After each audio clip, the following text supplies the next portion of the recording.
നമസ്കാരം, മൂവി ബ്രാൻഡിലേക്ക് ഏവർക്കും സ്വാഗതം.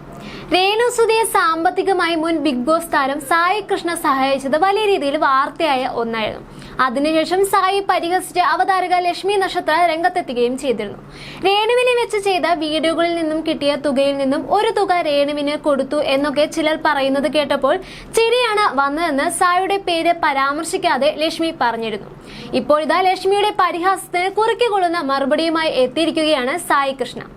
ഈ കാണിക്കുന്നതും കാണുന്നതുമല്ല യഥാർത്ഥ ലക്ഷ്മി നക്ഷത്ര എന്ന് സുധിയുടെ സർക്കിളിൽ ഉള്ളവർ അന്നേ എനിക്ക് പറഞ്ഞു തന്നിരുന്നുവെന്ന് സായി കൃഷ്ണ പറയുന്നുണ്ട്. ഫസ്റ്റ് ഞാൻ കണ്ടത് സുധി ചേട്ടനെ കുറിച്ച് കരഞ്ഞ് സംസാരിക്കുന്ന ലക്ഷ്മി നക്ഷത്രയുടെ വീഡിയോ ആണ്. ഒടുക്കത്തെ കരച്ചിലായിരുന്നു അന്ന്. കമന്റ് ബോക്സ് പോലും ലക്ഷ്മിക്ക് എതിരായിരുന്നു. അന്ന് ഞാൻ ആ വീഡിയോയെ വിമർശിച്ചിരുന്നില്ല. ലക്ഷ്മി ചെയ്ത കൊല്ലം സുധി, രേണു സുധി കണ്ടന്റുകൾ തുടക്കം ഇവിടെ നിന്നായിരുന്നു. ലക്ഷ്മിയുടെയും സുധിയുടെയും സർക്കിളിലുള്ള ഒരുപാട് പേരെ എനിക്ക് അറിയാം. അന്ന് ഞാൻ ലക്ഷ്മിയെ പിന്തുണച്ച് സംസാരിച്ചപ്പോൾ അവരെല്ലാം എന്നോട് പറഞ്ഞത്, നിനക്ക് അവളെ അറിയില്ല, ഞങ്ങളൊക്കെ സുധിയുടെ സുഹൃത്തുക്കളാണ്. ലക്ഷ്മി കാണുന്നതും കണ്ണീര് ഒലിപ്പിക്കുന്നതും സ്നേഹവും ഒന്നുമല്ല സുധി ജീവിച്ചിരുന്നപ്പോൾ അവൾ കാണിച്ചിരുന്നത്. ഈ കാണുന്നതൊന്നുമല്ല അവൾ. സുധിയെ ഒരുപാട് സഹായിച്ച ഒപ്പം നിന്ന സുഹൃത്തുക്കളാണ് ഞങ്ങള്. ലക്ഷ്മിയെ പോലെ ഞങ്ങളൊന്നും ക്യാമറയ്ക്ക് മുന്നിൽ വന്ന് സെന്റിമെന്റ്സ് കാണിക്കുമായിരുന്നില്ല. ലക്ഷ്മിയുടെ ഉദ്ദേശം എന്താണെന്ന് നിനക്ക് മനസ്സിലായിട്ടില്ല മോനെ എന്നാണ് അവർ അന്ന് എന്നോട് പറഞ്ഞത്. പെർഫ്യൂം രേണുവിന് കൊടുത്തതിന്റെ പേരിലല്ല ഞാൻ ലക്ഷ്മിയെ വിമർശിച്ചത്. ഇക്കാര്യം മാത്രമാണ് ലക്ഷ്മി എന്നെ കുറിച്ച് സംസാരിച്ചപ്പോൾ പറഞ്ഞത്.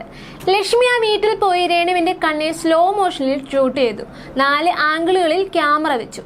എഡിറ്റിംഗ് പാറ്റേൺ, BGM, രേണു സംസാരിക്കുമ്പോൾ സുധിയുടെ ഫോട്ടോയിലേക്ക് സൂമിങ്, BGMത്തിന്റെ ഓവർഡോസും ആ വീഡിയോ നിങ്ങൾ ആളുകളിലേക്ക് എത്തിച്ച രീതിയുമാണ് ഞാൻ വിമർശിച്ചത്. മോണിറ്റൈസേഷൻ ഓൺ ആയിരുന്നു ആ വീഡിയോയിലും. സുധിയുമായി ബന്ധപ്പെട്ട കണ്ടന്റുകൾ സ്വന്തം ചാനൽ ഇട്ട് മില്യൺ കണക്കിന് വ്യൂസ് ഉണ്ടാക്കിയ ലക്ഷ്മി അരിമേടിച്ചു. എന്റെ സുധിച്ചേട്ടൻ എന്ന പേരിൽ ലക്ഷ്മി ഇട്ട വീഡിയോകൾക്ക് കിട്ടിയത് 3.3 ബില്യൺ വ്യൂസ് ആണ്. മോണിറ്റൈസേഷൻ ഓൺ ആയിരുന്നു ആ വീഡിയോകളിലെല്ലാം. അവരുടെ ചാനലുകളിൽ ഏറ്റവും കൂടുതൽ വ്യൂവർഷിപ്പ് ഉള്ള രണ്ടാമത്തെ വീഡിയോ ഇതാണ്. 6-7 വീഡിയോ സുധിയും രേണുവുമായി ബന്ധപ്പെട്ട് ലക്ഷ്മി ചെയ്തിട്ടുണ്ട്. എല്ലാത്തിനും 10 ലക്ഷത്തിന് മുകളിൽ വ്യൂസും ഉണ്ട്. നല്ലൊരു തുക ലക്ഷ്മിക്ക് ഇതിൽ നിന്നും സമ്പാദിക്കാനും ചെയ്തിട്ടുണ്ട്. ഇങ്ങനെ നോക്കുമ്പോൾ നിങ്ങളും ഞങ്ങളും ചെയ്തത് ഒരേ കാര്യമാണ്. പക്ഷേ ലക്ഷ്മി സംസാരിക്കുമ്പോൾ പറയുന്നത് പെർഫ്യൂം കൊടുത്തതിന് വിമർശനം കേട്ടു എന്നത് മാത്രമാണ്. അതിനല്ല ഞങ്ങൾ ലക്ഷ്മിയെ വിമർശിച്ചത്. റൂട്ട് മാറ്റി വിടരുത്. ഓവർ എക്സ്പ്ലോയിറ്റേഷൻ രേണുവിനെയും സുധിയെയും വെച്ച് നിങ്ങൾ നടത്തിയിട്ടുണ്ട്. അത് നേരിട്ട് ആ വീട്ടിൽ പോയി ചെയ്തിട്ടുണ്ട്.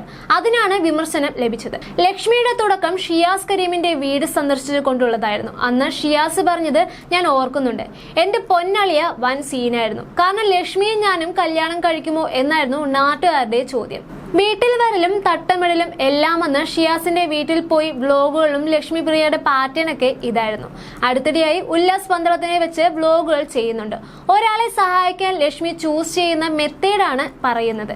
ലക്ഷ്മി ആൾക്കാരെ സഹായിക്കുന്നതിന് അല്ല, അവരുടെ വീഡിയോകളിലെ പാറ്റേണും ആൾക്കാരെ വീഡിയോയിലൂടെ എക്സ്പ്ലോയിറ്റ് ചെയ്യുന്ന രീതിയുമാണ് ഞാൻ വിമർശിച്ചതെന്നും സായി കൃഷ്ണ വ്യക്തമാക്കുന്നുണ്ട്. അതേസമയം രേണു സുധിയുടെ പുതിയ റീൽ വീഡിയോ പ്രേക്ഷകരുടെ കണ്ണു നിറയ്ക്കുകയാണ്. ക്യാൻസർ ചികിത്സയുടെ ഭാഗമായി തന്റെ തലമുടി പൂർണ്ണമായും മാറ്റിവെച്ചുവെന്നും അതിനെക്കുറിച്ചുമെല്ലാം അടിക്കുറിപ്പോടെയായിരുന്നു താരം വീഡിയോ പങ്കുവച്ചത്. ക്യാൻസർ 3ാം ഘട്ടം പിന്നിട്ട സാഹചര്യത്തിൽ ഡോക്ടർമാരുടെ നിർദ്ദേശപ്രകാരം വളരെ വേഗത്തിലാണ് രേണുവിന്റെ ചികിത്സകൾ മുന്നോട്ട് പോകുന്നത്. ആദ്യ കീമോതെറാപ്പി കഴിഞ്ഞ് നിലവിൽ കീമോയുടെ കഠിനമായ ക്ഷീണവും ശാരീരിക ബുദ്ധിമുട്ടുകളും നേരിടുന്ന താരം വീട്ടിൽ വിശ്രമത്തിലാണ്. കീമോതെറാപ്പിയുടെ വേദനകളാണ് രേണുവിന്റെ വീഡിയോയിലൂടെ വിമർശിക്കുന്നത്. കീമോതെറാപ്പിയെ തുടർന്ന് മുടിയെല്ലാം പശ പോലെ ആകുകയും മുടി കൊഴിയുകയും പിടലിയിലെയും തൊണ്ടയിലെയും എല്ലാം തൊലി പോവുകയും ചെയ്തതോടെയാണ് താരം മുടി മുറിച്ചതെന്നും തലമുടിയുടെ ഒരു സൈഡ് മുഴുവൻ മരവിച്ചിരിക്കുകയാണെന്നും ഇടയ്ക്ക് ഓർമ്മക്കുറവ് ഉണ്ടാകാറുണ്ടെന്നുമെല്ലാം താരം വ്യക്തമാക്കുന്നുണ്ട്. രോഗം പൂർണ്ണമായി ഭേദമായാൽ ഒരു സുവിശേഷകയായി മാറുമെന്നാണ് തന്റെ ഏറ്റവും വലിയ ആഗ്രഹമെന്നും രേണു പുതിയ വീഡിയോയിലൂടെ വെളിപ്പെടുത്തുന്നുണ്ട്. രേണുവിന്റെ വാക്കുകൾ ഇങ്ങനെയായിരുന്നു: ദൈവം ഇവിടുന്ന് എഴുന്നേൽപ്പിച്ചാൽ ഞാൻ സുവിശേഷകയാകും. എന്റെ വർക്ക് ഒരു വശത്തുകൂടെ പോകും. എന്നാൽ അതിലും വലുതായി എന്റെ അനുഭവ സാക്ഷ്യം പറയാൻ എനിക്ക് ആഗ്രഹമുണ്ട്. ഞാൻ ഇന്ന് പ്രസംഗിക്കുന്ന സ്റ്റേജുകൾ എനിക്ക് ഇപ്പോൾ തന്നെ കാണാൻ സാധിക്കുന്നുണ്ടെന്നും രേണു പറയുന്നുണ്ട്. കഴിയുമോ എന്നറിയില്ല, എന്നാലും പ്രത്യാശയുണ്ട്. നിങ്ങൾ കൂടെ ഉണ്ടെങ്കിൽ ഞാൻ മുന്നോട്ട് പോകും. കഠിനമായ വേദനകൾക്കിടയിലും പ്രത്യാശയോടെയാണ് താരം മുന്നോട്ട് പോകുന്നത്. പിന്തുണ നൽകുന്നവർക്ക് നന്ദി പറയുകയും ചെയ്തിട്ടുണ്ട് രേണു. തന്നെ ദ്രോഹിക്കരുതെന്നും വീഡിയോയിലൂടെ അഭ്യർത്ഥിക്കുന്നുണ്ട് താരം. ശരീരം ബുദ്ധിമുട്ടുകൾക്കിടയിലും തളരാതെ മുന്നോട്ടു പോകുന്ന രേണുസുധിയുടെ വാക്കുകൾ നിമിഷങ്ങൾക്കകമാണ് സോഷ്യൽ മീഡിയയിൽ വൈറലായി മാറിയിരിക്കുന്നത്. ക്യാൻസറിനോട് പോരാടുന്ന ഒരുപാട് പേർക്ക് ഈ വീഡിയോ വലിയ പ്രചോദനമാണെന്ന് നിരവധി പേർ കമന്റുകളും ചെയ്തിട്ടുണ്ട്. എന്റെ കൂടപ്പിറപ്പ് ഒരുപാട് കഷ്ടപ്പെടുന്നുണ്ട്. വാക്കുകൾ കൊണ്ട് തീരുന്നതല്ല അത്. എന്റെ കുഞ്ഞിനെ നോക്കണമെന്ന് അവരോട് ഞാൻ എപ്പോഴും പറയാറുണ്ട്. അവനെ ഏറ്റെടുക്കണമെന്ന് ഞാൻ പറയും. എന്റെ കുഞ്ഞിന് അനാഥനാക്കാൻ വിടരുത്. അവന് ആരുമില്ല, അതാണ് എന്റെ സങ്കടം. കുഞ്ഞിന് അച്ഛനുമില്ല. നിറകണ്ണുകളുമായി രേണു പറഞ്ഞത് ഇങ്ങനെയായിരുന്നു. സുഹൃത്തും മുൻ ബിഗ് ബോസ് താരവുമായ സായി കൃഷ്ണൻ നൽകിയ സഹായത്തെക്കുറിച്ചും രേണു വാചാലിയായിരുന്നു. താൻ സമാധാനമായി ഉറങ്ങുന്നതിന് കാരണം സായിയും കുടുംബവുമാണെന്നും രേണു പറഞ്ഞിരുന്നു. സത്യം പറഞ്ഞാൽ ആരോടും ഞാൻ പണപ്പിരിവ് നടത്താൻ പറഞ്ഞിരുന്നില്ല.